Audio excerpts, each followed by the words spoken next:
crap, Hawks win 4 in a row, this time beating the new incomers to the NHL, the Seattle Kraken. Yes, your Chicago Blackhawks beat the Kraken 4-2 tonight in Seattle. And Marc-Andre Fleury stood on his head in tonight's action. The first period, he could have just laid in the net and just had a nap, because he didn't really need to make some saves in the first period.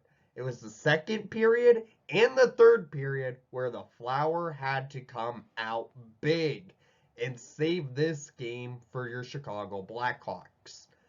Then Alex DeBrincat had himself a special performance tonight with a Gordie Howe Hat Trick for your Chicago Blackhawks. Yes, the Cat had a Gordie Howe Cat Trick tonight with a goal, assist, and a fight.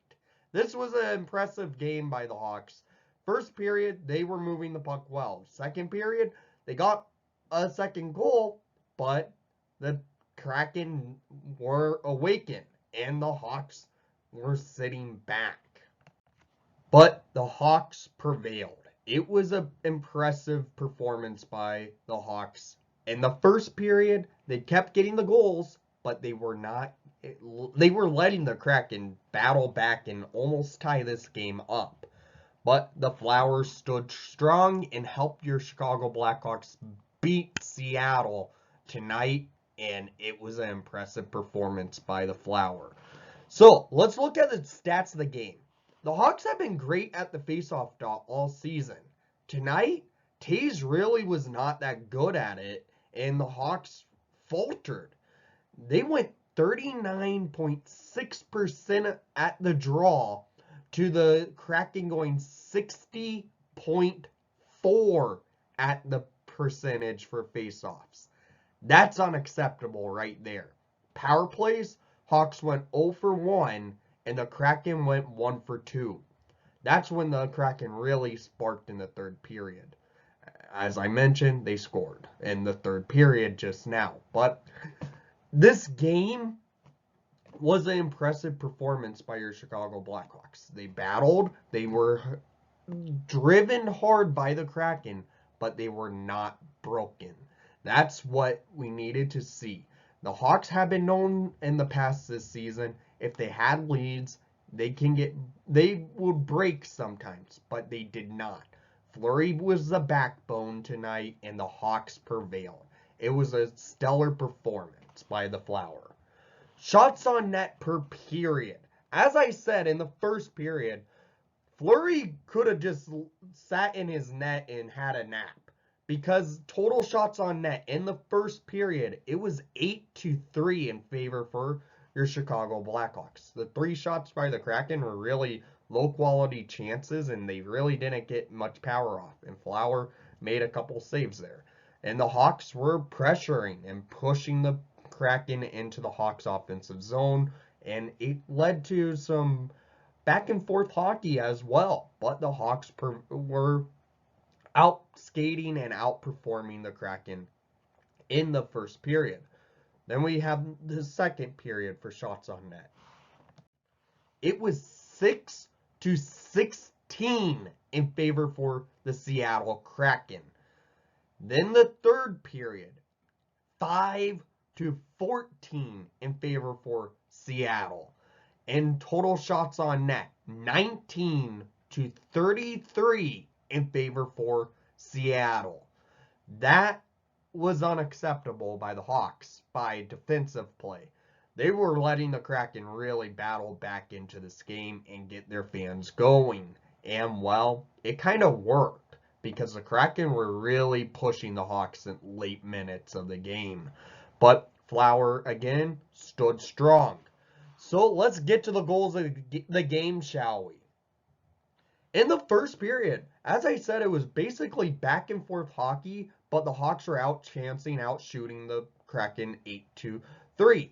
And, well, the Hawks get a gift, and the Hawks go on a rush by Patrick Kane getting the puck up on a rush. Goes over to Alex DeBrincat. DeBrincat fake shots. Goes to number 4. Seth Jones for his second of the season to get the Hawks a 1-0 lead at 15:03 in the first period. This goal was a very nice tic-tac goal type of situation. King gets the puck up, the rush, goes across the ice for DeBrincat. DeBrincat has Jones go to the doorstep, and Jones gets an empty net goal. Hawks up 1-0. That was a beautiful goal set up by Kane and DeBrincat, and the Hawks are now up. And that's the only goal scored in the first period. So we go to the second period, where there was some more action in the second period. And the Hawks add on to their lead. 2 minutes and 1 second into the second period. Scored by number 12, Alex DeBrincat. His 9th of the season. Assisted by number 77, Kirby Dach. This goal was set up beautifully by Kirby Dach. Dach gets the puck in the defensive zone, sees Cat pinching up, and sauces it down the ice for DeBrincat to go on a break. He gets defended well, but the Cat beats Grubauer, and the Hawks are up 2-0 early in this second period. But after this goal by Alex DeBrincat, the Kraken was awakened, and they were pressuring hard and getting their chances off. They were moving the puck well. Big save after big save by the Flower, Marc-Andre Fleury, and he was what led to the Hawks staying in position and get this win. By that second period, the Hawks probably should have gone down maybe 5-2. How the Kraken were out-chancing, moving the puck well. They got awakened, and they started pressuring and keeping the Hawks stuck in their defensive zone. But the Hawks prevailed, and Flower kept the Hawks in it with their 2-goal lead intact. So we go to the third period. Hawks up 2-0 over the Seattle Kraken. And the Hawks add to their lead. 5:36 in the third period. Scored by number 88, Patrick Kane. His 6th of the season. Assisted by number 23, Philip Kurashev. And number 5, Connor Murphy, to get the Hawks a 3-0 lead over the Seattle Kraken. This goal was a beautiful goal for the Hawks. This came after, though, a fight happened.